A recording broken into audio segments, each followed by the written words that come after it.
नमस्कार मैत्रिणींनो, मी प्रज्ञा स्वागत करते आपल्या एका छोट्याशा व्हिडिओमध्ये। तर हे आम्ही ट्रिपला गेलेले काही ठिकाण आहेत त्याच्याबद्दल थोडीशी माहिती सांगते।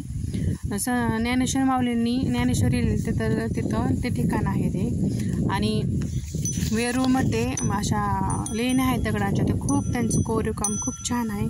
श्री विष्णूंनी मोहिनीचं रूप घेतलं होतं तर ते मंदिर पैठणमध्येच आहे। मंदिराचं त्या काम मंदिराला खूप आहे, नाजूक असे काम केलेलं आहे।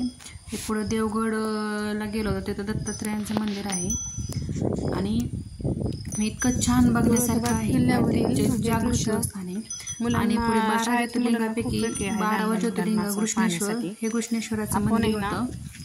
गेला 12 ज्योतिर्लिंगापैकी सर्वात मोठा नंदी अवश्य भेट द्या। जे गेले त्यांना तर माहितीच असेल, पण जे अजून गेले नाही त्यांनी पण एकदा नक्की जाऊन आपल्या मुलांसोबत जा, खूप छान वाटतं।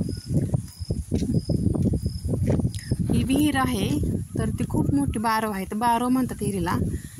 हा दरवाजा आहे ना तो असा दरवाजा आहे की त्याला हाताने धडक दिली तर तो असा निघत नव्हता, इतका तो दणकट दरवाजा होता। 12 ज्योतिर्लिंगापैकी हे एक 12वं घृष्णेश्वर ज्योतिर्लिंगाचं मंदिर आहे।